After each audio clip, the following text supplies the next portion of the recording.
안녕하세요. 코디정입니다. 생활 지식인을 위한 진정한 수학 능력 평가 어른들의 시험 전국 모의고사 얼마 전에요. 철학과 인문학을 주제로 제가 전국 모의고사 문제 100점 만점에 20문제를 출제했습니다. 그 시험지는 어디에 있느냐 하면은요. 코디정의 지식 채널 커뮤니티 게시판에 올렸거든요. 여러분 어떠셨나요? 한번 시험을 봐보셨나요?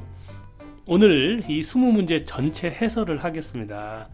아직 시험을 치르지 않으신 분들은 제가 이 댓글로 시험 문제 링크를 올려놓겠습니다. 그 시험 문제를 풀어보고 이 영상을 들어도 좋고요. 내가 이 나이에 지금 시험을 보겠냐? 라고 하시는 분들은 그냥 제가 문제를 다 공개할 테니까 하나씩 따라가 보셔도 좋습니다. 사실 우리가 지식을 선명하게 머릿속에 넣으려면은요, 우리가 천재는 아니지 않습니까? 잘못 생각할 수 있잖아요. 오류를 정정했을 때, 내가 잘못 생각한 것을 바로 잡았을 때, 그때 머릿속에 지식이 선명하게 자리를 잡습니다. 가장 좋은 방법은요, 시험을 보거나 토론을 하는 것입니다. 자유롭게 토론하면서 자극을 받고 생각을 정정하는 게 좋은 방법이기는 해도 우리가 어른이 돼서 우리나라에서 자유롭게 토론하는 기회가 많지 않습니다. 토론하다 보면 승부욕 생기잖아요. 자존심 문제 있고요. 그래서 오히려 자기의 생각을 강화하는 쪽으로 논리가 진행되기 때문에 오류 정정 기회 많지 않습니다. 그래서 가장 좋은 게 시험인데 우리가 학생이 아닌 이상 어떤 입시나 자격증으로 시험 공부하는 게 아닌 이상 시험 보는 거 우리 어른들한테 그럴 기회 거의 없잖아요. 그래서 제가 재미삼아 전국 모의고사 철학 시험 문제 한번 출제해 본 것입니다. 이게 평가를 하고 평가를 받기 위한 시험 문제 전혀 아니고요. 오류를 정정하기 위한 기회를 우리가 한번 만들어 보자 라는 취지였습니다. 20문제 하나씩 풀어보겠습니다. 처음 1번 문제와 2번 문제는요. 그냥 문해력 테스트입니다. 철학적인 지식을 요구하는 거 전혀 아니고요. 1번 다음 중 네 문항은 저명한 사람의 인용문이고 어느 하나는 인터넷에 널리 퍼진 인용문이다. 만약 5사람 중에서 어느 4사람이 왼쪽을 가리키고 있다면 어느 한 사람은 오른쪽을 가리키고 있다. 반대로 얘기할 수도 있죠. 어떤 4명은 오른쪽을 가리키고 1명은 왼쪽을 가리키고 있다.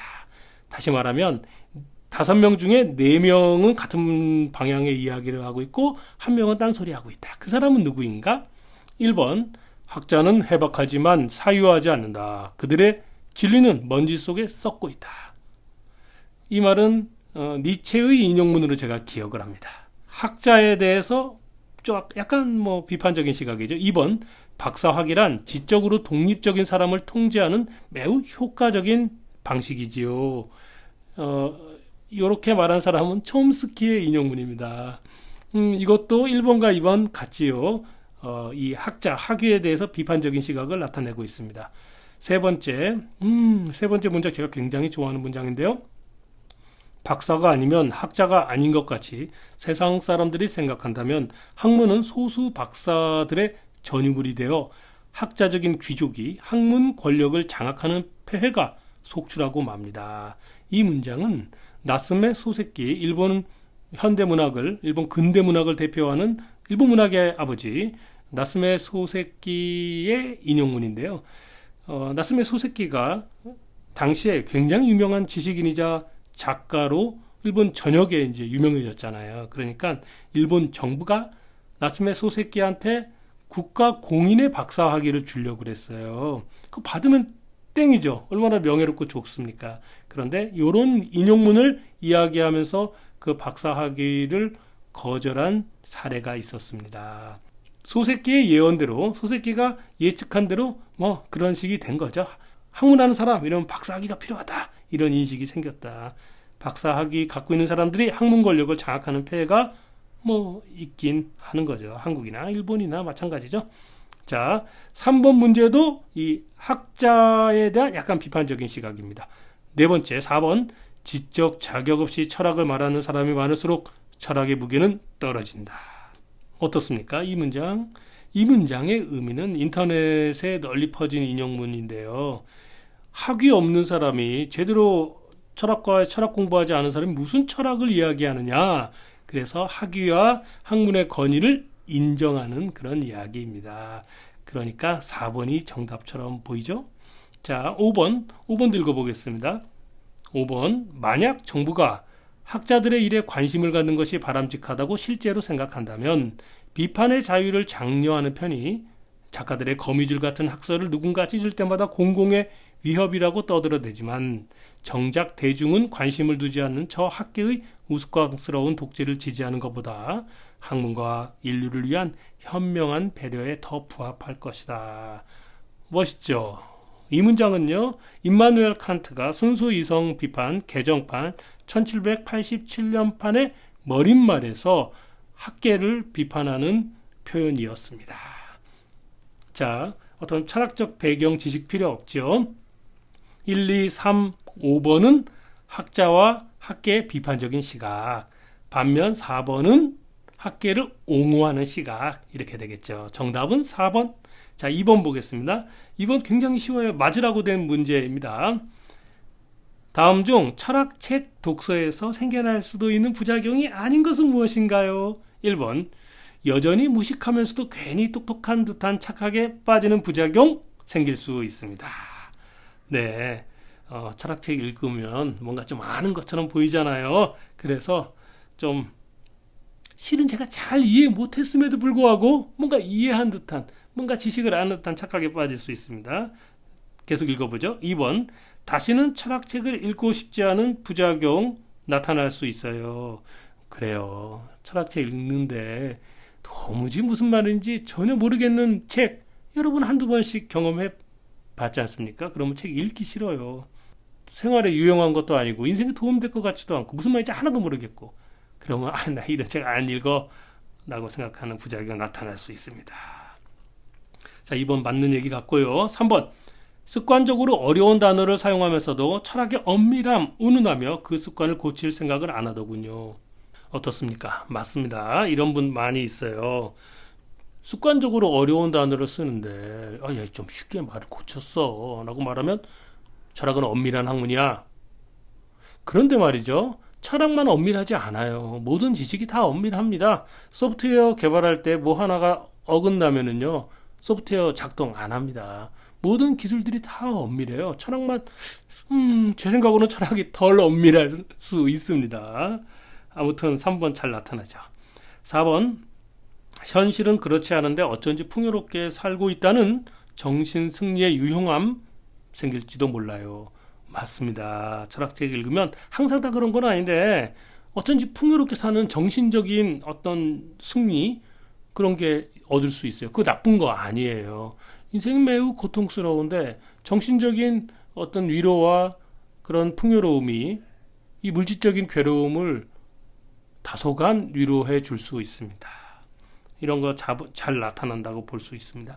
그래서 1, 2, 3, 4번은 흔히 나타나는 부작용일 수 있습니다. 지금 문제는 부작용을 물어보는 거잖아요. 근데 5번 포용력이 늘어나고 더 친절한 마음씨가 생겨난답니다. 이거는 부작용 아니잖아요. 그리고 실제 이런 일이 잘 일어나지도 않아요. 철학책을 읽었다고 되게 마음이 포용력 늘어나고 친절해지는 것 아니죠.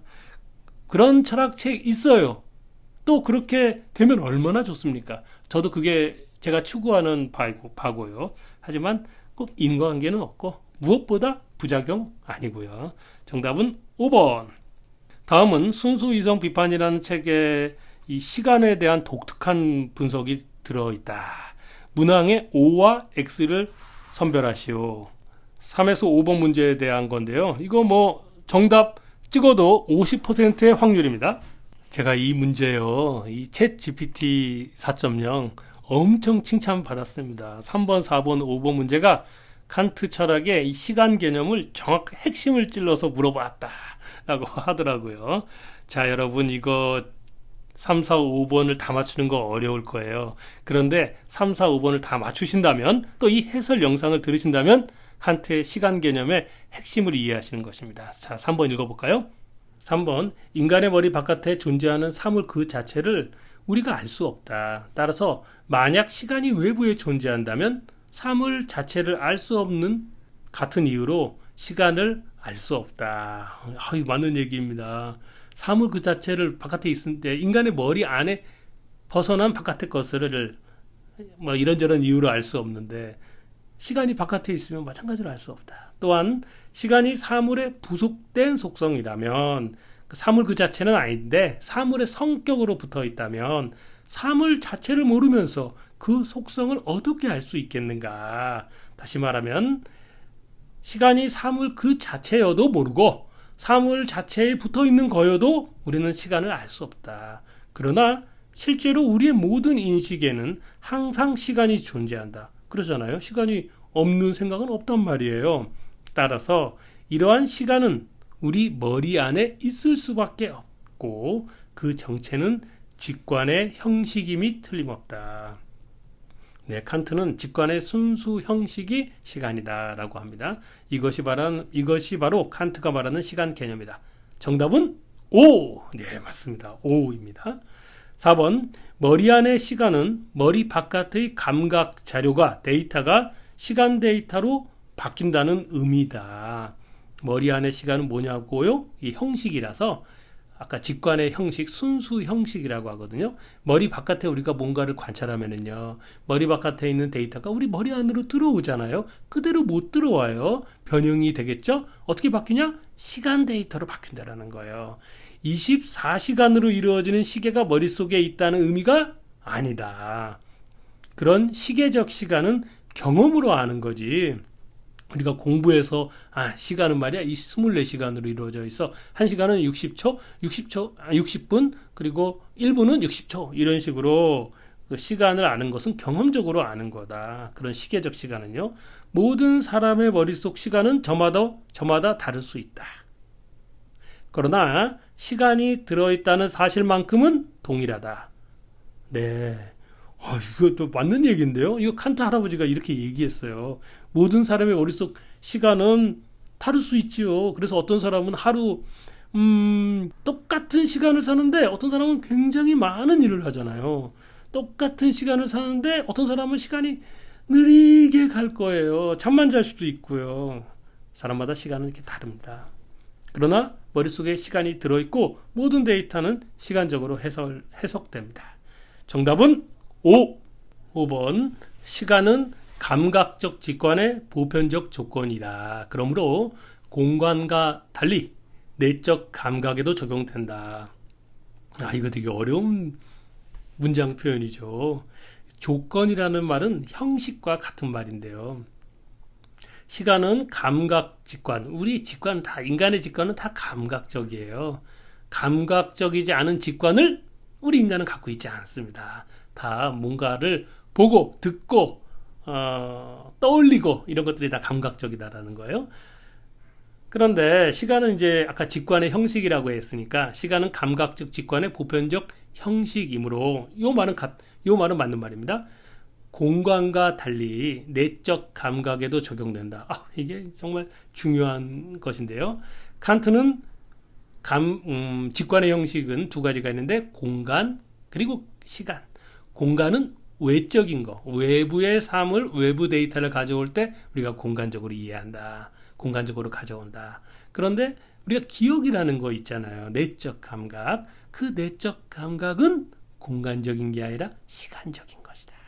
그래서 이 내적 감각인 시간이 머릿속에 있기 때문에 우리가 나를 인식할 수 있다라는 거예요. 만약에 시간이 없다면 머릿속에 시간이 전혀 없다. 그러면 우리는 자기 자신을 인식할 수 없다. 이게 칸트의 이야기이고 5번도 이게 어려운 거예요. 3번과 4번이 다 O예요. 그러면 이 셋 중에 하나가 X이지 않을까 이런 의심을 우리가 하잖아요. 그러나 5번도 O입니다. 3, 4, 5번을 다 맞추신 분들은 그다지 많지 않을 거라고 생각을 합니다. 그러나 3, 4, 5번이 다 O라는 것을 우리가 알게 되었다면 칸트의 시간 개념을 상당한 수준으로 이해하게 된다라는 말씀을 드리고 싶습니다. 자, 6번 코드정 채널의 구독자시라면 6번은 되게 아주 쉽게 이해하실 수 있을 거라고 봅니다. 또 괘씸한 철학 번역 읽으신 분들은 이건 껌이죠, 답이. 6번 쇼펜하우어가 쓴 책 의지와 표상으로서의 세계는 나의 표상이다 라는 문구로 시작한다. 다음 중 이 문구를 가장 정확하게 이해한 사람은 누구인가? 1번 구명진. 세계가 내 머릿속에 있다는 말이야. 어때요? 구명진 바로 맞췄습니다. 정답은 1번. 표상이라는 말은 머릿속에 있는 것이라는 뜻입니다. 그래서 세계는 나의 표상이다 라는 말은 세계는 내 머릿속에 있는 것이다 라는 뜻과 정확히 일치합니다. 제가 여러 번 이야기했기 때문에 6번이 쉽죠. 그런데 이거 되게 어려운 문제예요.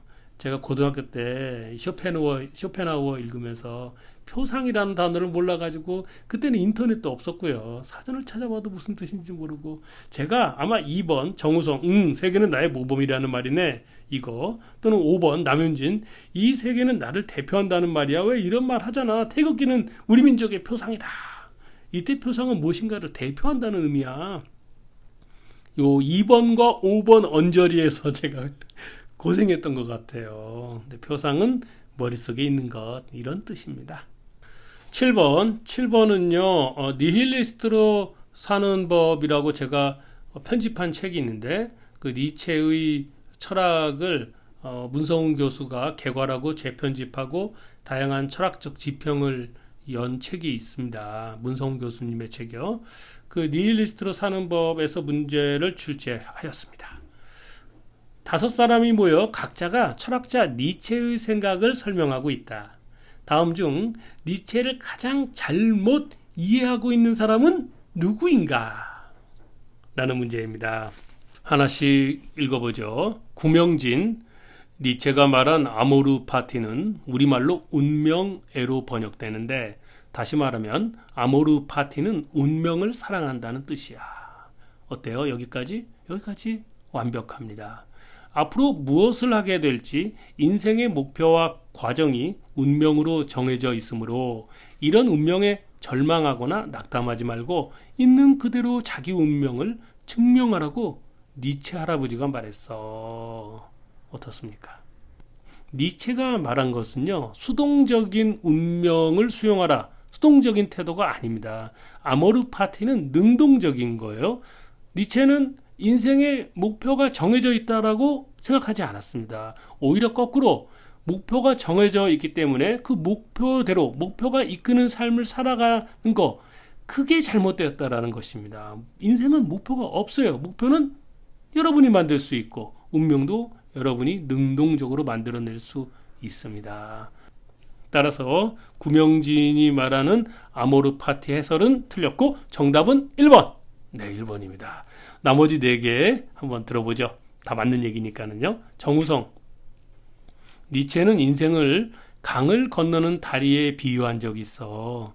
당신이 건너는 인생의 다리는 당신을 제외하곤 아무도 건널 수 없는 그런 다리라는 거야.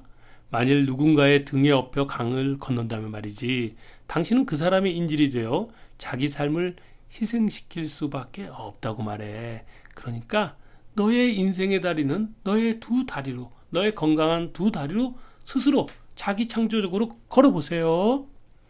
우섬결, 니체는 신의 죽음을 선포했잖아. 말 자체만 따져보면 지금까지 신이 존재했지만 이젠 존재하지 않게 되었다. 그런 말처럼 들리지? 그렇지만 니체가 말하는 것은 그게 아니야. 신의 존재와 비존재를 우리가 어떻게 증명할 수 있겠니? 니체 할아버지가 말하는 것은 자기 창조적인 초인이 되는데 방해가 되는 그런 전통적인 장애물이나 걸림돌을 제거하기 위한 메시지였어. 그때 당시 지금도 뭐 그럴 수도 있겠지만 당시에는 이 신의 존재가 너무나 강력한 어떤 걸림돌이다 라고 니체는 생각했던 거니까 신의 죽음이라는 것은 그런 은유적인 표현이라고 이해하는 게 좋겠지.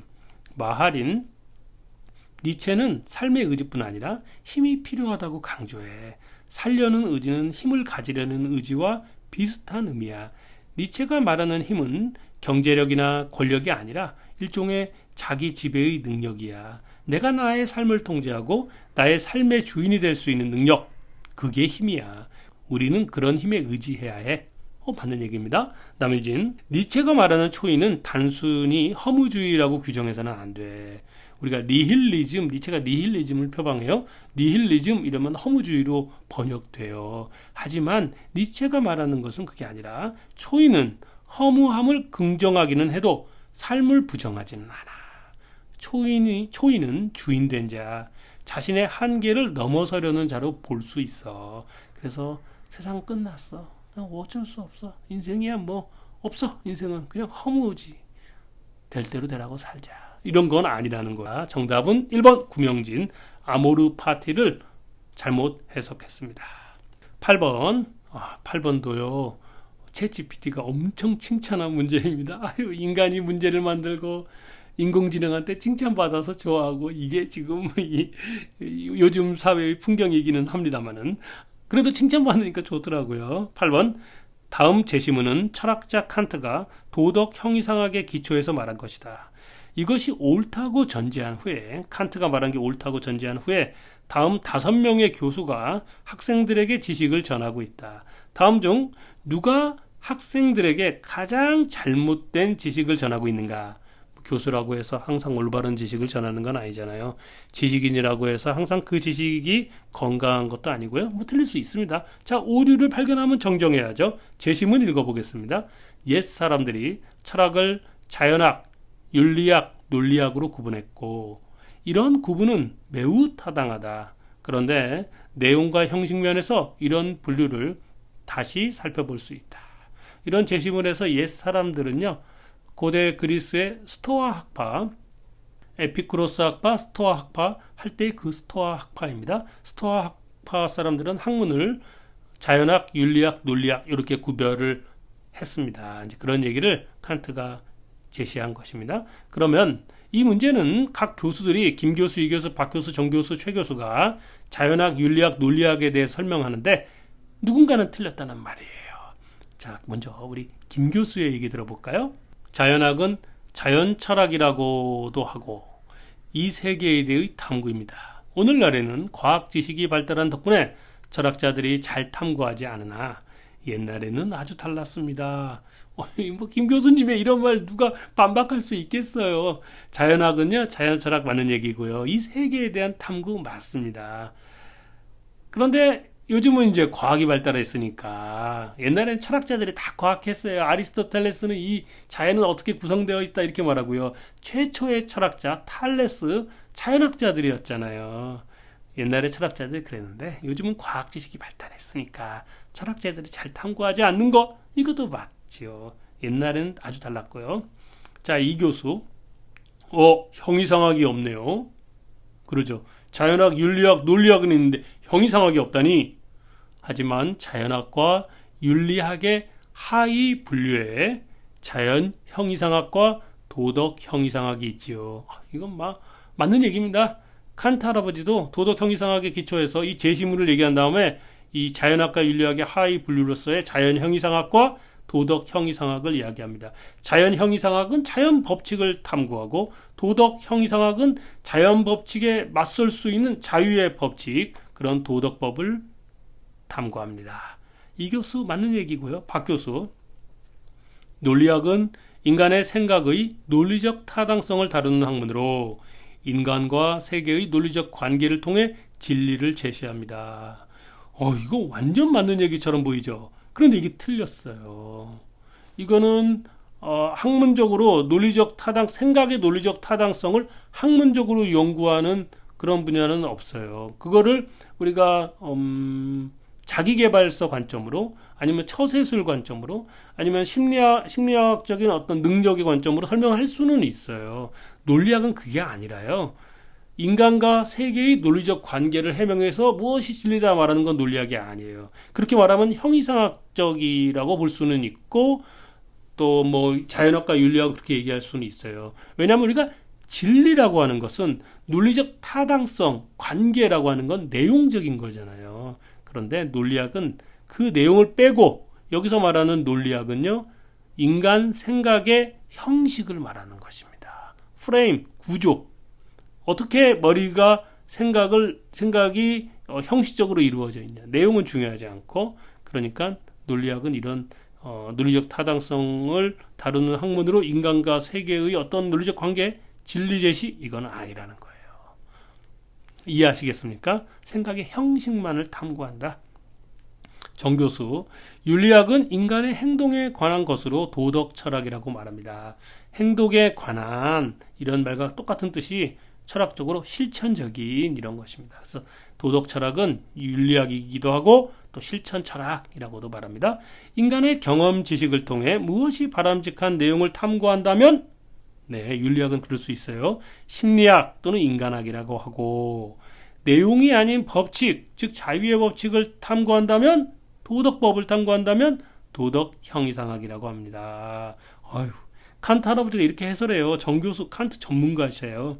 맞는 얘기. 최 교수, 내용과 형식 모두를 갖고 있는 자연학과 윤리학은 그 안에서 보편적인 형식을 탐구하는 형이상학이 있고, 또 경험적인 부분이 들어있기는 해도 여기서 제가 문장을 잘못 읽었습니다. 자연학과 윤리학은 그 안에서 보편적인 형식을 탐구하는 형이상학이 있고, 또 경험적인 부분이 들어있기는 해도 여기까지 끝나고, 논리학은 형식만의 철학입니다. 이때의 논리학을 일컬어 일반 논리학이라고 하죠. 그래서 5번이 맞는 얘기. 그래서 여러분들이 이 문제를 푼다면 3번과 5번 둘 중에 하나가 틀렸을 것 같은데 이렇게 생각을 해야 문해력이 있는 것입니다. 왜냐하면 박 교수와 최 교수가 지금 딴 얘기하고 있잖아요. 그러면 박 교수와 최 교수 둘 중에 한 명이 옳고 둘 중에 한 명이 틀린 거죠. 정답은 3번 박 교수님이 틀리셨습니다. 9번, 위 8번 문제의 논리학을 공부할 때 그 뜻을 정확하게 파악할 필요가 있는 중요사항이 아닌 것은 무엇인가? 논리학을 묻는 겁니다. 논리학이 가장 중요한 게 뭐냐? 1번 개념, 2번 판단, 3번 명제, 4번 추론, 5번 경험. 정답은 무엇입니까? 정답은 5번입니다. 경험은 내용을 이루는 거고, 논리학은 내용을 탐구하는 건 아니라는 거예요. 머릿속에서 어떻게 하나의 단어가 탄생하고, 개념, 어떻게 단어 2개 이상이 연결되는지, 판단 또는 명제라고 하고요. 판단과 명제는 같은 말. 그 다음에 문장과 문장이 어떻게 연결돼서 우리의 머리가 어떻게 생각을 점핑하는지, 추론, 여기까지가 논리학이 다루는 분야입니다. 경험은 이제 머릿속에 데이터를 넣는 거니까 다른 문제고요.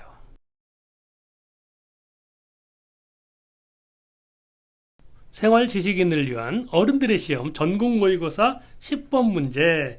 여러분, 10번 문제는요, 수능 기출문제예요. 2022학년도 대입 수능 윤리와 사상 기출문제인데,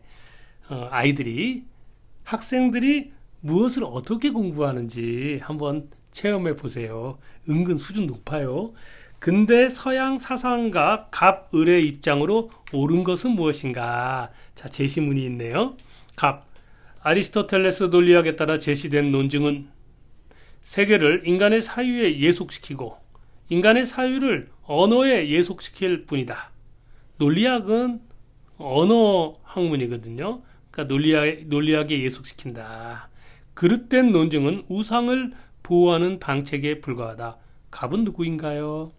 자, 이 연역 논증, 아리스토텔레스 논리학은 연역법이거든요. 이 연역 논증을 비판하고 우상론을 얘기하면서 결국은 우리에게 필요한 것은 과학적인 방법론, 귀납법으로 진리를 찾는 것.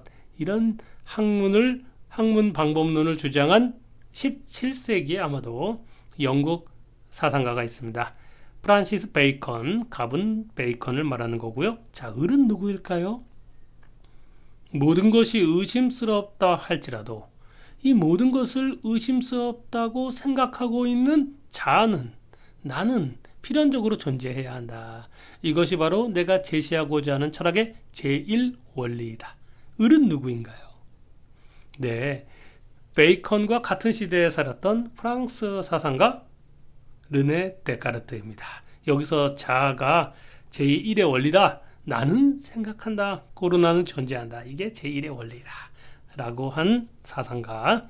자, 경험론의 시작을 알리는 사상가와 합리론의 시작을 알리는 사상가, 이 두 분을 대립해서 제시문이 나왔습니다. 자, 1번, 2번, 3번, 4번, 5번의 이 문항들은 이렇고요. 생각해 보십시오. 어떤 문항이 옳고 어떤 문장이 틀릴까요? 학생들은 어떤 생각으로 이 문제를 풀었을까요? 1번 갑. 자연에 대한 지식은 인간의 삶을 개선하는데 필수적이다. 지식 중요하다. 이거 맞는데요. 베이컨 할아버지 지식 강조했고요. 지식이 인간의 삶을 개선하겠죠. 이것이 경험론의 가장 중요한 생각이기도 하고요. 일단 1번은 틀리지 않은 것 같고요. 2번 볼까요? 갑, 베이컨, 우상 타파를 위해 채택해야 할 학문의 방법은 연역법이다. 아이고, 이건 틀렸네요. 연역법을 비판하고 있는 거예요. 그래서 아리스토텔레스 논리학을 비판하는 거고요. 베이컨이 추천하는 좋은 학문의 방법론은 귀납법입니다. 3번 을. 철학의 제1원리로부터 지식을 추론해서는 안 된다. 이거는 언어 도단이죠. 모순이죠. 제1원리를 주장했는데 제1원리이니까 거기서부터 모든 걸 추론해야죠. 나는 생각한다. 그로 나는 존재한다. 여기서부터 시작하자라는 겁니다. 3번 틀렸고요. 4번 을. 데카르트. 더 이상 의심할 수 없는 자명한 진리는 존재하지 않는다. 그렇지 않습니다. 자명한 진리 존재한다. 내가 다 의심해봤어. 이 세상의 모든 것은 실제로 보이는 게 실제 존재하는 게 아니야. 영화 매트릭스처럼 우리는 꿈을 꾸고 있는 거고 우리는 프로그래밍 되어 있는 대로 있는 거야. 눈에 보이는 건 가짜야. 라고 의심을 해봤는데 의심할 수 없는 게 두 가지가 있다라는 것입니다. 하나는 아까 말한 제1원리로 나는 생각한다 라는 사실은 의심할 수 없었고, 또 모든 물체는 크기를 가는다 라는 건 의심할 수 없다. 그래서 이원론이 나오는 거예요. 데카르트의 이원론. 4번 틀렸고요.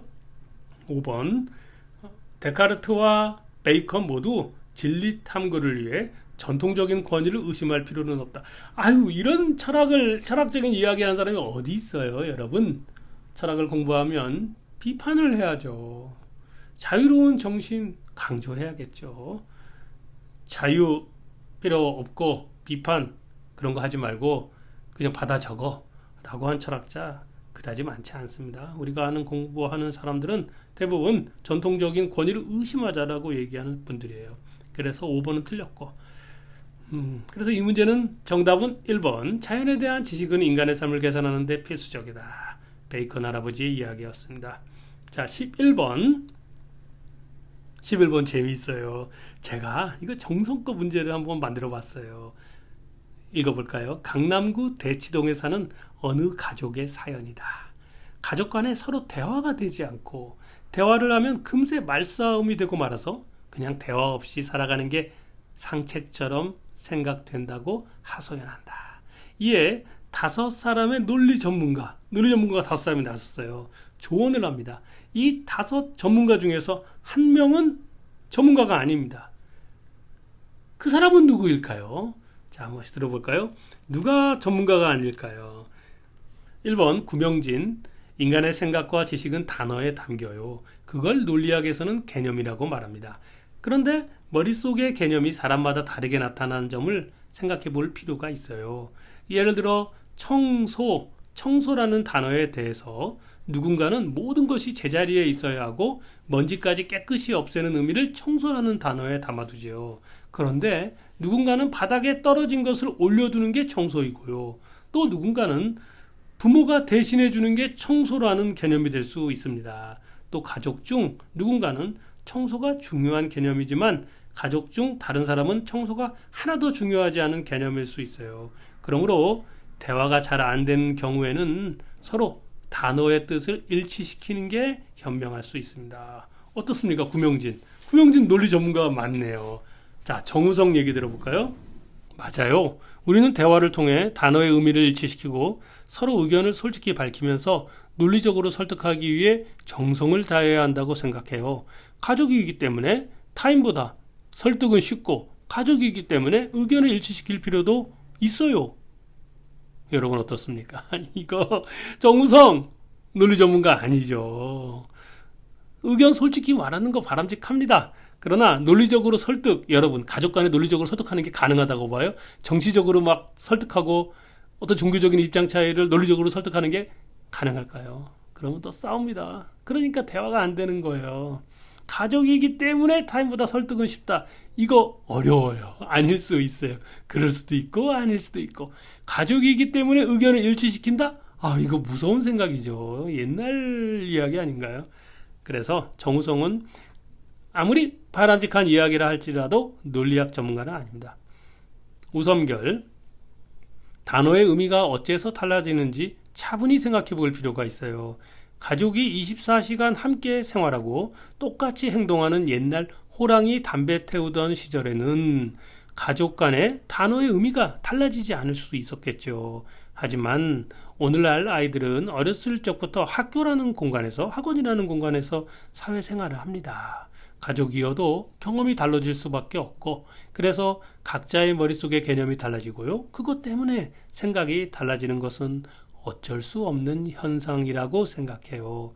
개념을 사용하는 게 판단이고 그게 생각인데 생각의 차이는 어쩔 수 없다고 받아들이는 게 바람직하고 현명합니다. 우섬결 논리 전문가이십니다. 마하린, 저는 가족 간의 설득은 상당히 무모할 수 있다고 봐요. 인간의 머릿속 논리 구조에서는 어떤 확고한 대전제가 의견을 결정해버리는 일이 아주 자연스럽게 일어납니다. 가족끼리 적대적인 대전제가 충돌하는 경우에는요, 대화로 해결할 수 없어요. 설득 불가능하고요. 예를 들어 무신론 대전제, A라는 종교의 대전제, B라는 종교의 대전제는 서로 적대적입니다. 가족 구성원끼리 대화로 생각을 일치시킬 수는 없습니다. 설득이 난무하는 너무 거대한 대화 포기하시고요. 사소한 잡담, 수다, 농담을 권하고 싶습니다. 네, 마하린도 논리 전문가지요. 연역 논리에 의해서 인간의 생각이 정해지거든요. 대전제에 다르면은요 설득 안 돼요. 마하린 얘기에서요, 대전제가 다르면 설득이 안 된다, 이거 정정하고요. 적대적인 대전제 충돌하는 경우에 안 된다라는 겁니다. 5번 남윤준, 그런데 인간의 머릿속에는 무수히 많은 개념이 있잖아요. 대전제도 하나만 있는 거 아닙니다. 지금 의견의 충돌이 생겼을 때 그 원인이 된 개념이나 대전제가 항상 활약하는 거 아닙니다. 가족 간에 서로 적대적이지 않고요, 협동하고 챙겨주고 응원하는 그런 대전제 개념 더 많이 활약하도록요, 가족 분위기를 만드는 게 좋지 않을까 생각합니다. 그런 점에서 마하리님이 말씀하신 잡담이나 수다 같은 게 가족 간의 대화에서 중요하다고 생각하고요. 네, 남윤준 님도 논리 전문가. 따라서 11번 문제에서 상담에 참여한 가짜 논리 전문가는 정우성. 정우성 너 왜 그래? 정우성이 가짜입니다. 정답은 2번. 저는 이런 11번 같은 문제, 생활 속의 철학 문제를 좋아합니다. 철학이 고상한 학문으로서, 전문적인 지식으로서 의미를 갖는 것이 아니라 생활 속에서 유용해야 된다, 실용성이 있어야 된다라는 생각을 하고 있거든요. 하지만 철학의 역사에 관련해서 우리가 또 관심이 있잖아요. 12번 풀어보겠습니다. 어른들의 시험 전국 모의고사 12번. 다음 5사람이 특정 사상가를 이야기하면서 자기 견해를 덧붙이고 있다. 이 중 앞부분과 뒷부분이 모순되거나 충돌되는 사람은 누구인가? 우리가 어떤 지식을 알고 있는데 정확하게 알지 못하는 경우, 그런 경우를 한번 찾아보자 라는 것입니다. 1번 구명진 플라톤입니다. 플라톤은 국가에서 이상국가를 내세우고 철인 정치를 말했어. 여러분도 아시죠? 플라톤의 가르침을 선호하는 정치인이라면 독서를 권장하고 타인의 견해를 경청하겠지. 어떻습니까? 이 구명진의 이야기가 앞부분과 뒷부분이 모순되나요? 아니면 잘 어울리나요? 네, 이거 뭐 정답처럼 보입니다. 고전이 중요하다, 플라톤 사상에서 우리가 배울 것이 있지 라고 말을 하면서 독서, 저는 책을 별로 좋아하지 않아요. 라거나 자기 견해를 주장하는 것 때문에 타인의 견해를 안 듣거나 이런 분들 많이 만납니다. 정치인 중에서도 그런 분이 있겠죠. 그렇다면은 플라톤의 사상과는 맞지 않다 라고 생각할 수 있겠습니다. 2번 정우성 아리스토텔레스 나왔습니다. 아리스토텔레스는 중용을 말했다는 거야. 그렇죠. 아리스토텔레스가 중용을 말했습니다. 이 중용의 덕목을 우리가 중요하게 생각한다면 어떤 견해를 표명하기보다는 중립을 지키는 습관 실천해야 해. 어떻습니까? 이거 맞는 얘기입니까? 네, 정우성 틀렸습니다. 아리스토텔레스 할아버지가 말한 중용이라는 것은 중립을 지켜라 이런 것이 아니라 너무 과한 입장을 갖지 마라. 너무 과하게 생각하고 과하게 행동하면 바람직하지 않다라는 의미로 얘기하는 것이지 중립 이런 얘기는 아닙니다. 3번 우섬결 비트겐슈타인은 내 언어의 한계가 내 세계의 한계라고 말했어. 세계를 다 아는 것처럼 말하기는 어려울 거야. 어떻습니까? 비트겐슈타인의 이 유명한 말입니다. 내 언어의 한계가 내 세계의 한계다. 우섬결도 앞뒤가 맞는 얘기를 하고 있습니다. 마하린의 얘기를 들어보겠습니다. 홉스는 만인에 의한 만인의 투쟁 상태를 자연 상태라고 말했어. 이런 자연 상태를 사회적으로 극복하는 것도 중요하지만 적어도 내 개인적인 차원에서는 내 욕망을 좀 통제하고 약속을 잘 지키는 게 중요하겠지 라고 마하린이 얘기합니다. 홉스는 여러분도 다 아시다시피 자연 상태에서의 만인에 의한 만인의 투쟁 이것을 극복해야 한다. 어떻게? 이성에 의해서 사회적인 계약을 통해서 더 바람직한 사회를 만들자는 건데요. 계약이란 무엇입니까? 약속이잖아요. 그러니까 이 개인적인 차원에서 사회적인 국가적인 차원이 아니더라도 사회적인 차원에서는 약속을 잘 지켜야 된다. 나의 욕망, 본능 이런 것 좀 통제해야지. 이런 이야기. 마하린도 홉스의 견해를 듣고 자기 생각, 자기 사생활과 자기 사적인 행동을 일치시키는 모순이 없는 입장을 표현했습니다. 마하린도 맞는 얘기.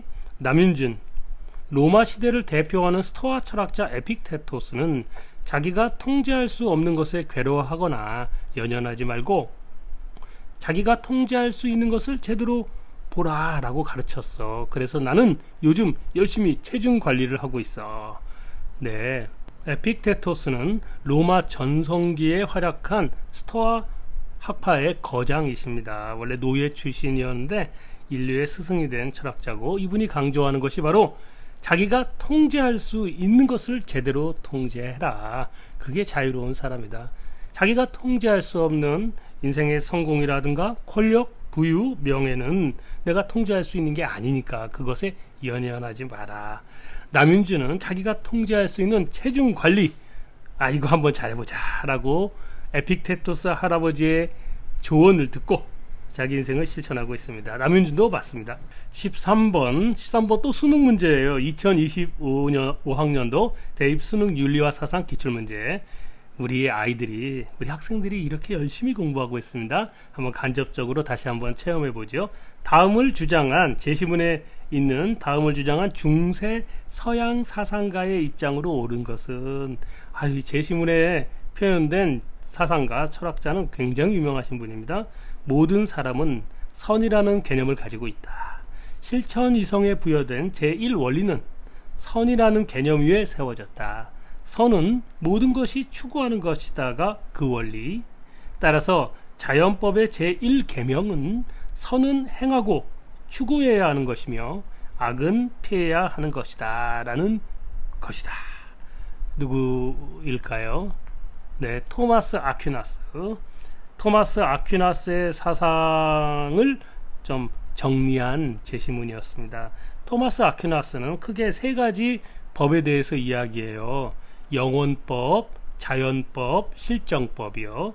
영원법은 딱 느낌이 오잖아요. 토마스 아퀴나스가 신학자이자 또 사제잖아요. 그렇기 때문에 영원법은요, 조물주의 신의 섭리, 이 세계를, 이 우주를 창조한 신의 섭리를 말하는 것이 영원법이 되겠습니다. 그 다음에 그럼 영문법이 가장 높은 수준의 최고의 법이 되겠죠. 그 다음이 자연법입니다. 자연법은 여기 제시문에 나와 있는 것처럼 선을 추구해라. 신이 이 자연을 만들었으면은 그 안에는 신성함이 있지 않겠느냐라는 것이 자연법인데, 여기서 오해하면 안 됩니다. 천체의 운동이라든가 이 자연에 존재하는 것의 변화의 섭리라든가 그런 자연 법칙, 그 자연 법칙을 말하는 게 자연법이 아니라는 것입니다. 자연법은 인간에 대한 법입니다.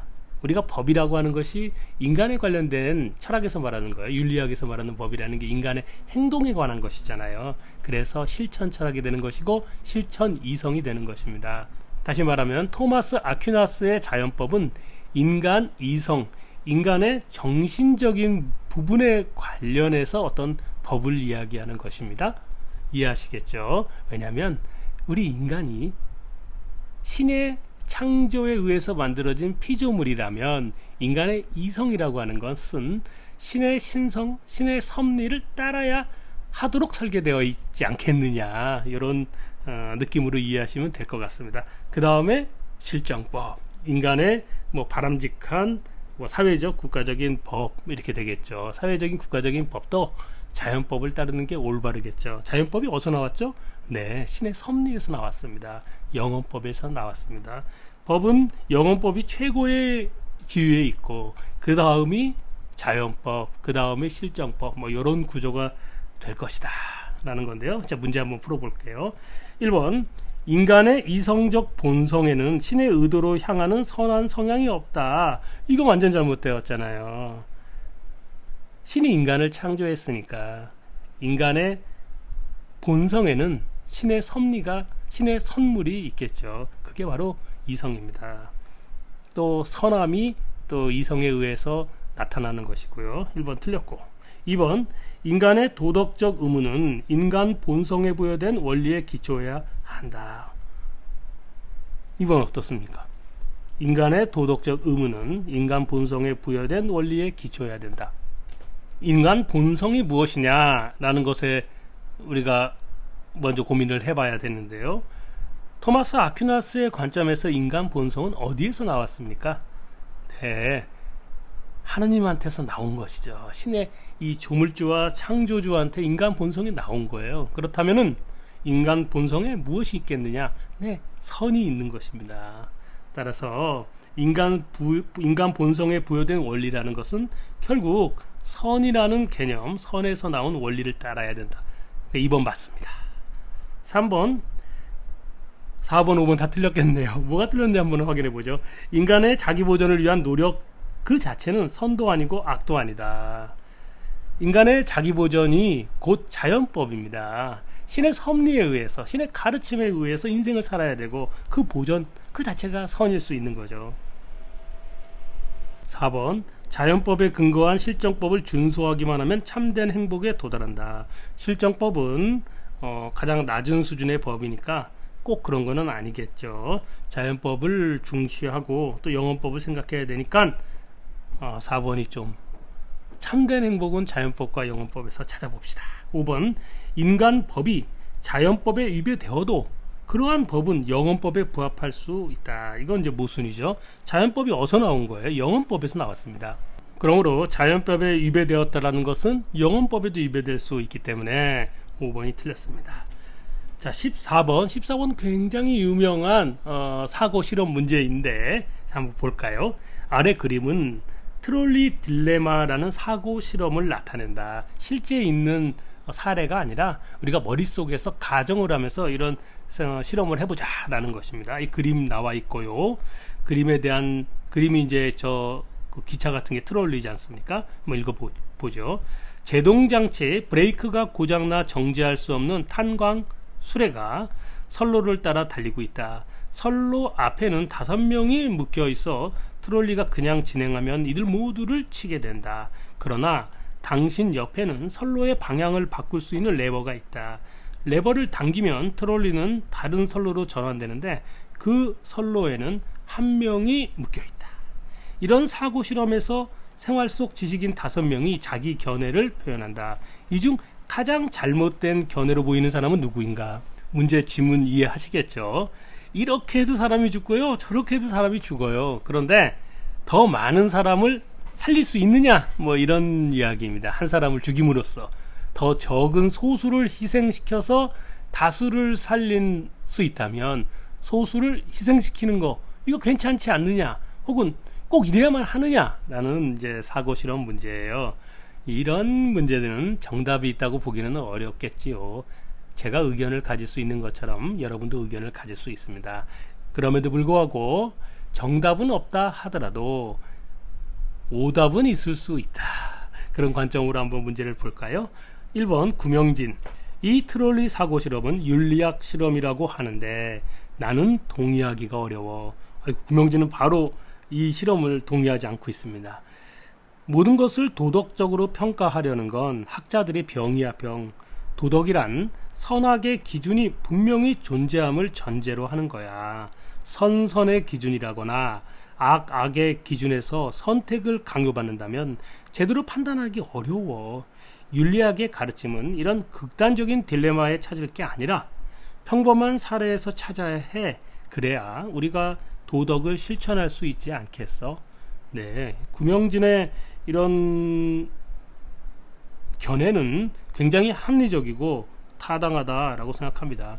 제가 다양한 윤리사상, 도덕책을 읽어서 깨달은 것은 모든 것이 다 도덕적인 문제다라고 이야기하는 사상가는 이제까지 제가 공부해봤을 때는 없는 것 같아요. 그러니까 이거 좀, 이 트롤리 실험 좀 문제가 있죠. 구명진 저 아주 지지합니다. 그리고 선선의 기준, 악의 기준, 이런 얘기하도 너무 재밌어요. 도덕은 기본적으로 선악의 기준이 있어야 돼요. 선악의 기준이 없거나 정할 수 없으면 도덕을 판단할 수 있는 건 아니잖아요. 정우성 얘기 들어보죠. 정우성이 많이 틀리는데 또 틀리는가 모르겠네. 공리주의는 최대 다수의 최대 행복을 추구하기 때문에 한 명을 희생해 5명을 구하는 것이 옳다고 본다 라는 해석을 들은 적이 있어.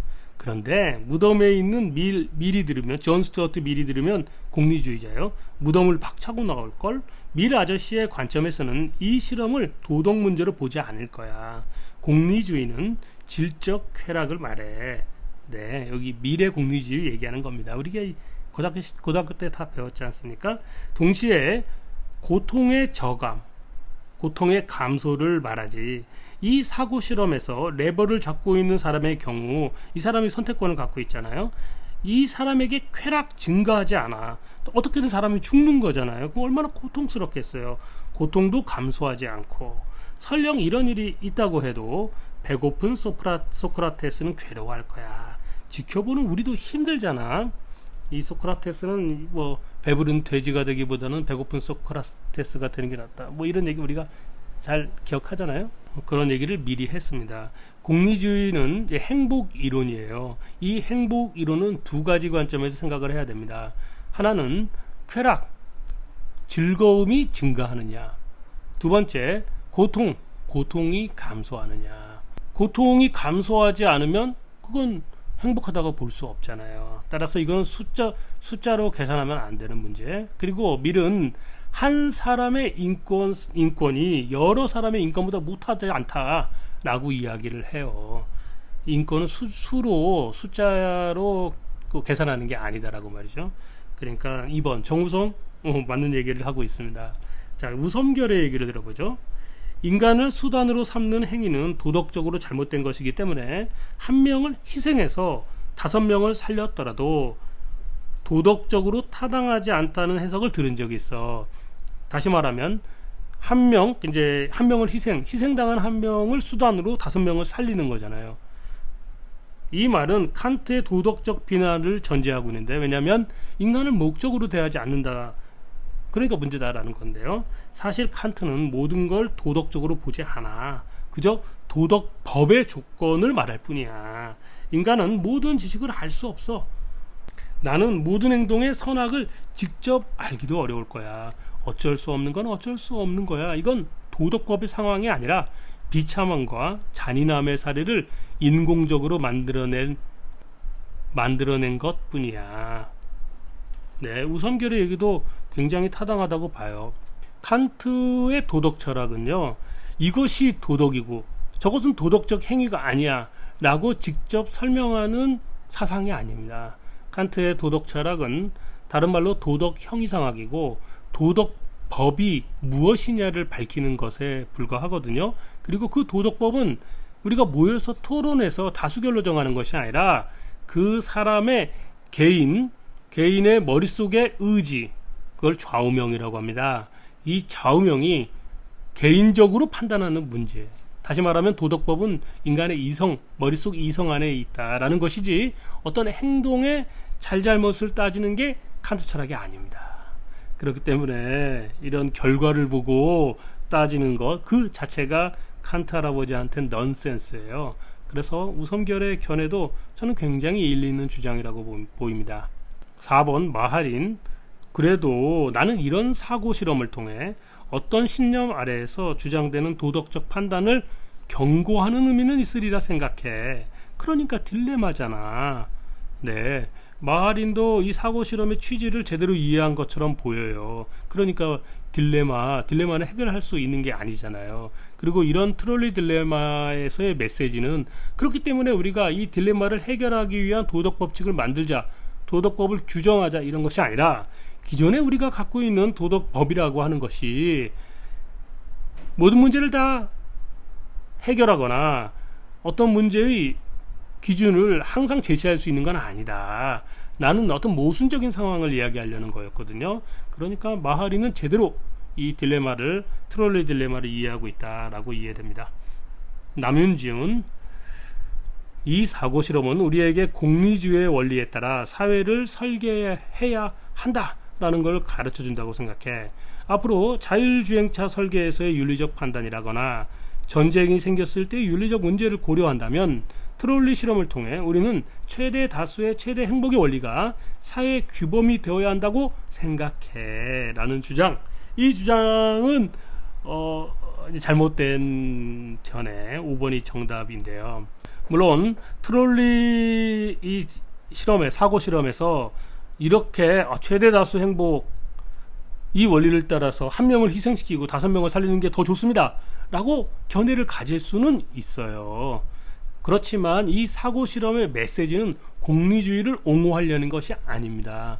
공리주의를 옹호한다는 것보다는 오히려 저 한 사람의 죽음에 의한 그 고통을 너는 왜 그렇게 가볍게 생각해?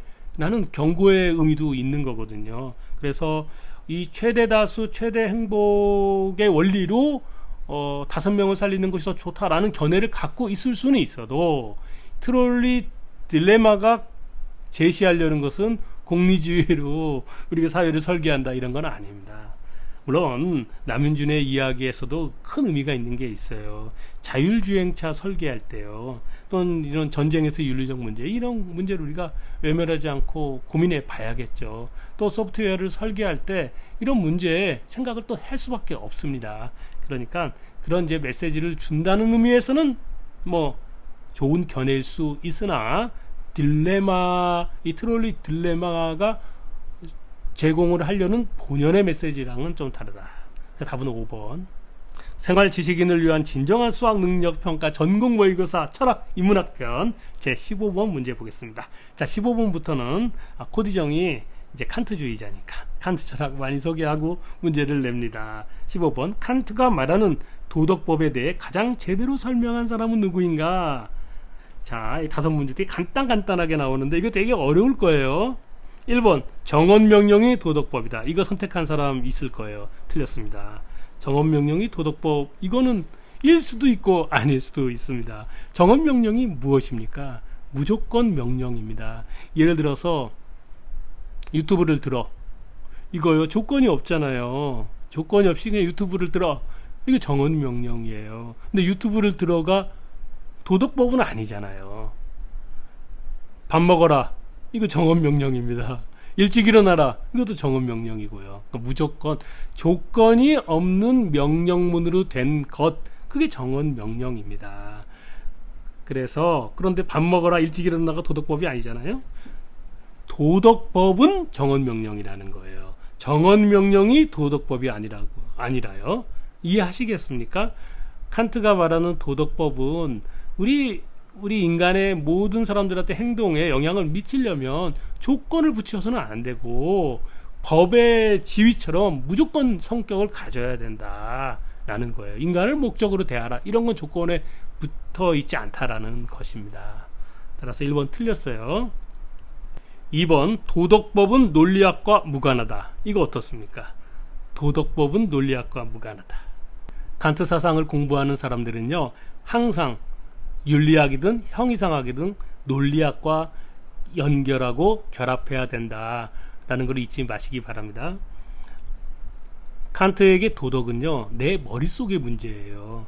근데 내 머릿속은 그냥 무질서하게 있는 것이 아니라 어떤 그 질서가 있다라는 것입니다. 내 머리의 질서가 뭡니까? 그게 바로 논리이거든요.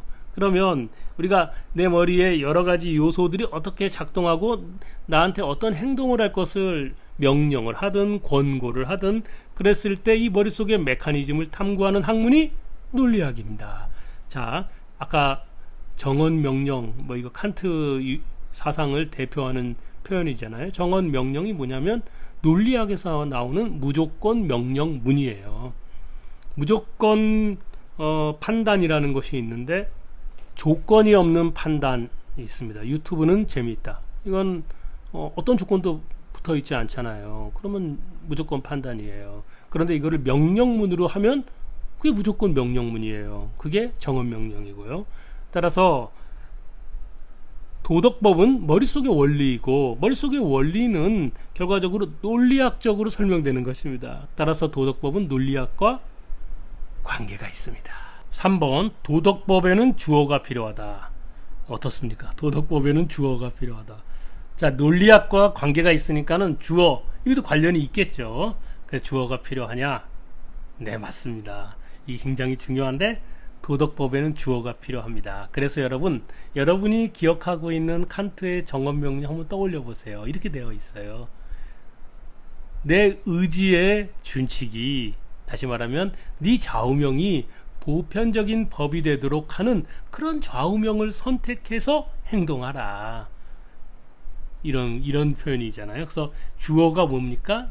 너의 좌우명이, 의지의 준칙이, 이것이 주어입니다. 다시 말하면 칸트의 도덕법은 내 머릿속에서 일어난 거고 내 머릿속의 주어는 행동에 관련되는 거니까 그 행동이 막 하는 것이 아니라 행동을 명령하는 메커니즘이 머릿속에 있다라는 거예요. 그게 어떤 원리, 이성의 원리.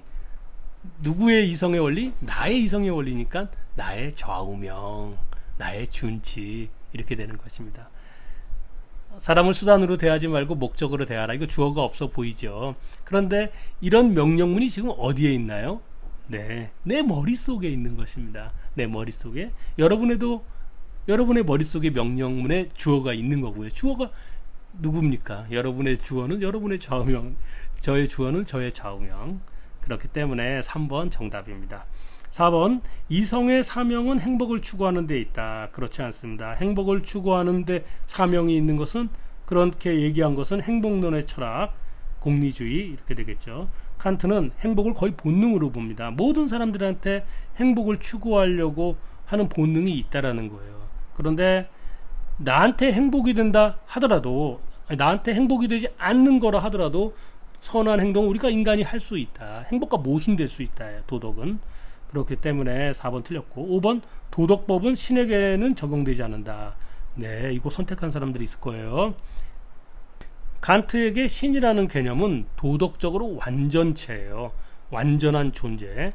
따라서 이 도덕법은 신에게도 적용된다라는 거예요. 그런데 인간과 신의 차이는, 신은 자기 의지로 도덕법을 그대로 다 준수한다라는 거예요. 왜냐하면 완전 무결한 존재가 신이기 때문에 그 개념에서, 신이라는 개념에서 이미 도덕적 완전체가 있는 거거든요. 근데 인간은 자기 의지로 내가 할 것이야 라고 해서 행동이 나오는 건 아니고, 우리가 살다 보면 다양한 실수 많잖아요. 우리 악한 행동도 많이 해요. 내 욕망이라는 문제도 있고. 그러다 보니까 신과 달리 인간에게는 뭐가 필요하다? 네, 의무가 필요하다. 그 명령문도 필요하고, 의지도 필요하고, 의무도 필요하고, 타율적인 어떤 행동을 해야만 되는 수가 있다라는 건데, 물론 이 타율은 좀 달라요. 칸트는 그 타율이 아니라 자율로 얘기합니다. 왜냐하면 아까 그 정언 명령의 주어가 나의 좌우명이니까. 네, 그래서 5번도 틀렸습니다. 5번 문제는요, 시사하는 바가 있습니다. 칸트에게 도덕법칙은요, 신에게도 적용되는 것입니다. 그렇기 때문에 굉장히 수준이 높은 것이잖아요. 그래서 우리 인간이 타인의 행동에 대해서 도덕법을 적용해서 도덕적 비난을 하거나 도덕적 징벌을 할 때 과연 당신이 말하는 도덕법이 신도 적용이 되는 그런 도덕법이냐, 혹시 그거 뻥치는 거 아니냐, 도덕법 아닌데 괜히 괴롭히려고 네 권력을 위해서 너의 기호 때문에, 취향 때문에, 철학 때문에, 종교 때문에 타인을 도덕적으로 징벌하는 거 아니냐라는 근본적인 의문을 제기하는 것입니다. 수준을 너무 높여놨으니까 말이죠. 이해하시겠죠? 16번 재미있는 문제예요. 5사람이 모여 커피를 마시면서 직관이라는 단어의 의미에 대해 다룬다. 다음 중 순수 이성 비판에서 분석한 의미와 가장 동일한 의미로 직관이라는 단어를 사용한 사람은 누구인가? 네. 우리가 철학을 공부할 때 가장 어려운 것은 일상생활에서 사용하는 용어와 철학 용어가 좀 많이 다른 경우가 있어요. 모순되면은요, 우리가 일상적으로 생각하는 것과 철학 용어가 완전히 모순된다, 전혀 다른 의미다, 이러면 좀 안 돼요. 그러면 철학 용어를 바꿔야 합니다. 그런데 모순되는 건 아니지만은 좀 이게 의미가 좀 다르다, 번지수가 좀 다르다 하는 것들이 있어요. 그런 것들은 좀 조정할 필요가 있거든요. 대표적인 단어 중에 하나가 직관이라는 말입니다. 순수 이성 비판에서 칸트 철학에서 말하는 직관과 우리가 일상생활에서 말하는 직관의 의미가 달라요. 요 예문을 한번 쭉 살펴보면 칸트 할아버지가 말하는 직관이 이런 단어구나 라는 걸 알 수가 있습니다. 1번 구명진, 내가 나를 직관하는 것은 굉장히 중요한 거야. 우리는 과거부터 지금까지 살아오면서 다양한 기억을 갖고 있잖아. 그런 시간 속에서 자기 자신을 직관하게 되는데, 그렇다 해도 나 자신을 아는 건 또 다른 문제야. 우리는 직관한 것만을 알아볼 수 있는데 있는 그대로 직관하지는 못하니까. 지금 구명진이 말하는 것은요, 칸트 순수 이성 비판에서 칸트가 전하는 가르침 그대로 아주 잘 요약하고 있습니다. 그리고 그 직관이 칸트의 순수 이성 직관과 같은 의미고요. 칸트는 직관이라는 단어를요, 인간이 생각을 하려면 데이터가 필요하잖아요. 데이터를 처리하는 게 인간의 생각이라고 한다면, 컴퓨터 비유해서요, 데이터가 들어와야 그 데이터를 처리하죠. 그래서 데이터가 머릿속에 들어오는 거, 그게 바로 직관이에요. 그러니까 직관에서는 알미 있냐 없냐? 네, 알미 없습니다. 알미에 있으려면 판단을 내리고 데이터 처리를 해야 돼. 알고리즘을 적용해야 돼요. 철학 용어로 말하자면은 개념을 적용해야 합니다. 그런데 데이터 자체만을 얘기를 한다면 이제 직관이 필요한 거고요. 구명진은 내가 나를 하려면 나를 직관해야 된다고 얘기해요. 그런데 그 직관은 시간 속에서 이루어지고, 우리가 잘 생각을 해보면은요, 나라는 존재는 과거의 나와 미래에 다 포함해가지고 시간 속에서 우리가 딱 생각해내잖아요. 그러니까 시간적으로 직관을 하고, 그런데 나 자신을 아는 건 또 다른 문제라는 거예요. 그렇기 때문에 구명진은 이 직관을 안다라는 개념으로 이야기하고 있는 건 아닙니다. 떠올리고 있다라는 것이고요. 있는 그대로 직관하지 못한다라고 이렇게 이야기하고 있지 않습니까? 구명진이 칸트의 순수 이성 비판에 나온 직관이라는 단어를 쓰고 있습니다. 자, 2, 3, 4, 5번 그래도 한번 살펴보죠. 정우성, 김 부장은 경험이 많아서 그런지 직관이 장난 아니야. 문제의 본질을 파악하고 바로 해결책을 말한다니까. 우리가 이런 용어로 정우성이 쓰는 직관이라는 단어의 뜻으로 우리가 직관이라는 말을 많이 사용하지 않습니까?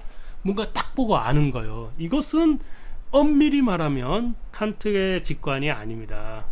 직관이라는 것은 데이터잖아요. 근데 이 정우성의 직관은 데이터의 아주 빠르게 알고리즘을 적용한 것입니다. 개념을 적용한 거예요. 그래서 우리가 직관이 빠르다라는 것은 딱 보자마자 안다는 게 아니라 딱 보자마자 머릿속에서 굉장히 빠른 속도로 알맞은 알고리즘을 찾아서 개념을 찾아서 딱 적용해서 판단한다, 알아낸다 라는 뜻입니다.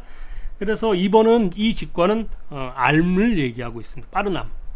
3번 우섬결, 축구 경기를 직관할 때의 짜릿함을 중계방송을 보는 것과 어떻게 비기니? 네, 이 직관 또 다른 직관이잖아요. 직접 본다라는 직관. 철학 용어도 아니고 정우성의 그런 직관도 아닙니다. 4번 마하린, 주인공은 마치 범인의 사정을 자기 직관으로 꿰뚫고 있는 듯이 침묵을 지키는 장면이 압권이었어. 여기서도 직관이 어떤 거죠? 암입니다. 안다는 거예요. 빠르게 알고 꿰뚫어 본다라는 거예요. 핵심을 찌른다. 그러니까 이것도 빠르게 해결책을 찾아내는 2번 정우성의 직관과 비슷한 뜻입니다. 5번 남윤준, 창조적 천재는 풍부한 상상력과 직관으로 다양한 지식을 통합해 남들이 착안하지 못하는 해결책을 엮어낸다는 말을 들었어. 네, 이때의 직관도 정우성과 마하린의 직관과 비슷한 개념이죠. 이런 말 우리가 많이 써요. 경험이 풍부한 사람들은요, 또 머리가 논리적으로 잘 정돈된 사람은요, 뭔가를 보고 바로 판단을 빠르게 내릴 수 있습니다. 그러면 직관이 섬세해, 정말 통찰력 있는 직관이야 라고 이야기하죠. 그게 이제 그 알미 포함된, 지식이 포함되고 해결책이 포함된 직관을 얘기합니다. 그러나 순수 이성 비판에서의 직관은 그냥 데이터를 말하는 것입니다. 아직 알기 전의 상태, 이해하시겠죠? 철학적 용어와 일상생활에서의 용어가 이렇게 조금 다릅니다. 17번, 인간의 모든 학문은 이성에 의해 만들어지는 지식이다. 칸트가 생각하기에 가장 오랫동안 성공적인 역사를 가진 학문은 무엇이었을까? 가장 오랫동안 성공적인 역사를 가진 학문은 무엇이었을까? 이거 어려워요. 이거요, 챗GPT도 틀렸고요, 제미나이도 틀렸습니다. 무엇일까요? 1번 논리학, 2번 수학, 3번 자연학, 4번 이등변 삼각형. 이등변 삼각형 넌 왜 나왔니? 5번 형이상학. 네, 정답은 1번입니다. 논리학입니다. 이 이야기는 칸트의 순수 이성 비판 1787년 개정판 머릿말에 자세히 이야기 나와요. 칸트의 철학적 방법론은요, 인간의 머릿속을 탐구하는 것이기 때문에 그것이 형이상학이든 미학이든 윤리학이든요, 이 머릿속의 학문은 논리학이라는 거예요. 근데 이 논리학이 가장 확실한 학문의 길을 걸어왔다. 왜냐하면 아리스토텔레스 이후로 BC 4세기부터 칸트가 이제 활약한 18세기까지 논리학은 거의 변화 없이 발전해 왔고 또 앞으로도 그럴 것이다. 그렇기 때문에 이 우리가 갖고 있는 가장 확실한 사고의 무기인 논리학으로 형이상학과 윤리학을 우리가 좀 다뤄야 한다, 재구성해야 된다라고 주장합니다. 수학과 자연학은요, 당시 과학혁명의 시기잖아요. 수학도 엄청 발전했고요. 수학과 자연학은 칸트 당시에 최근의 학문으로 믿을만한 아주 확실한 학문이죠. 그런데 지금 가장 오랫동안 성공적인 역사를 얘기하고 있으니까 1번이 되는 것입니다. 그래서 가장 오랫동안 성공적인, 요거 빼면 수학 아니면 자연학이겠죠. 자, 답은 1번. 자, 18번요. 칸트는 만약 경험이 주는 모든 내용과 도움을 내게서 빼낸다면, 그러니까 데이터를 모든 걸 다 빼낸다 이거예요. 그때 나는 이성의 성과에 대해 얼마나 많은 것을 기대할 수 있는가 라고 말했는데, 이렇게 말하는 칸트가 형이상학 탐구에서 가장 중요하게 생각하는 탐구 도구는 다음 그림 중에서 어느 쪽인가? 1번 삼라만상에 대한 주의 깊은 관찰, 2번 내 머릿속 논리학이 안내하는 형식적인 통찰. 네, 아까 17번 문제와 연관된 문제겠지요. 17번 맞으면 18번은 껌이겠네요. 정답은 2번입니다. 19번, 칸트가 말하는 코페르니쿠스적 전환의 핵심 의미는 무엇인가? 칸트가 스스로 자기의 사상은 코페르니쿠스가 천동설에서 지동설로 바꾼 그런 혁명적인 전환의 의미가 있다라고 자뻑하거든요. 이에 대해서 알아보도록 하겠습니다. 1번, 감각보다는 지식을 중시해야 한다는 개념 중심의 전환. 틀렸습니다. 칸트의 입장에서는요, 머릿속에 데이터가 들어와야 돼요. 그게 감각이에요. 그 다음 알고리즘을 그 데이터에 적용해야 돼요. 그게 개념입니다. 이 감각과 개념 둘 다 중요하다. 둘 중 어느 것이 하나가 더 중요하다, 이러지 않다. 둘 중에 하나가 없으면 인간의 인식, 인간의 지식이라는 건 얻을 수 없다. 그러므로 감각도 중요하고 개념도 중요하다. 따라서 개념 중심의 전환 절대 아니고요. 오히려 개념 중심의 논리학에서 이 감각이 들어오는 어떤 부분에 대한 최초의 강조, 이 감각과 논리학의 결합, 뭐 이런 얘기요. 그래서 칸트 철학 이후로 인식론이라는 단어가 이제 범용화된 것입니다. 2번, 인간 인식은 사물 자체의 성질을 그대로 반영해야 한다는 전환. 이거는 이제 전환이 아니라요, 이게 기존 철학이 이랬다는 거예요. 기존 철학이 사물 자체를 주의 깊게 관찰해서 저것은 저거야 라고 했다라는 거예요. 옛날 철학, 옛날에 어떤 합리론적인 철학, 그런 거 안 된다. 2번은 거꾸로. 3번, 사물이 인간의 인식 형식에 맞춰져야 한다는 관점의 전환. 이게 정답이에요. 이전까지 우리 인류의 사상가들은 사물을 관찰해서 사물의 본질이 무엇이고 저 사물의 진리가 무엇이며 저 사물에 대한 지식을 얻는 거예요. 그래서 모든 지식은 인간 바깥에서 나온다 라고 생각을 했던 거예요. 그런데 칸트는 그게 아니라 인간이 어떤 생각을 하려면 데이터가 들어와야 되고, 데이터가 들어왔는데 처리를 하려면 알고리즘이 미리 준비되어야 한다는 거예요. 알고리즘이 머릿속에 어떤 데이터 처리하는 형식이, 프레임이 갖춰져야 뭘 머릿속에 들어가면 처리를 하지. 뭐가 갖춰져 있지 않으면 머릿속에 안만 넣어도 그걸 어떻게 처리하냐 라는 것을 탐구했습니다. 이걸 탐구하다 보니까 그렇다면 인간의 머릿속의 형식에 맞춰진 것만 사물에 대한 지식이 들어오는구나. 만약에 어떤 사물에 대한 지식이 우리 머릿속에 인간의 지식 체계와 맞지 않으면 지식이 들어오지 않겠구나 라는 철학이요. 이해하시겠어요? 그래서 칸트는 자신의 어떤 생각을 코페르니쿠스적 전환이라고 아주 강조했던 것입니다. 3번이 정답. 4번, 자연현상은 항상 물리학 법칙을 따라야 한다는 과학적 전환. 이거는 좀 뜬금없는 이야기. 5번, 종교적 확신보다는 인간 본성에 기초한 도덕을 중시하자는 윤리적 전환. 이거 좀 애매해요. 이거는 칸트가 말하는 코페르니쿠스 전환은 절대 아니고요. 근데 이게 과연 칸트의 입장일 수 있느냐, 이런 이제 퀘스천이 이게 있긴 하겠죠. 윤리학적에서는 종교적 확신보다는 인간 본성에 기초한 도덕을 중시하자라는 얘기는 해요. 그러나 그것이 코페르니쿠스적 전환은 아니다. 정답은 3번입니다. 이제 마지막 문제. 어른들의 시험, 생활 지식인을 위한 진정한 수학 능력 평가, 철학, 인문학, 전공 모의고사, 대망의 제 20번. 20번은요, 현대 미술 얘기를 가지고 왔습니다. 현대 미술요. 작품의 형태나 외형보다는 아이디어 자체가 예술의 핵심이라고 주장하는 예술 사조가 20세기 중반에 등장하여 현대 미술의 판도를 뒤바꿨다. 전통적인 회화나 조각과는 전혀 다른 방식으로 무엇이 예술인가? 라는 질문을 던지는 이 현대 미술을 가리켜 뭐라고 부르는가? 1번 초현실주의, 2번 개념미술, 3번 모더니즘, 4번 야수파 혹은 인상파, 5번 비트겐슈타인. 일단 비트겐슈타인은 아닙니다. 철학자잖아요. 그러니까 아니고 1, 2, 3, 4번 중에 정답은 개념미술이라고 합니다. 개념미술은 포스트 모더니즘의 아주 커다란 흐름의 하나를 차지하고 있는 것 같아요. 우리가 미술이라고 하면은 표현으로 봤단 말이죠. 원근법을 이용을 해서 뭐 어떤 르네상스와 고전 클래식한 미술로 표현을 하든 아니면 인상파와 같은 느낌으로 표현을 하든 이 표현의 기법, 표현의 기술, 그것을 이제 예술로 봤던 거예요. 그런데 20세기의 이제 중반 와서 표현보다는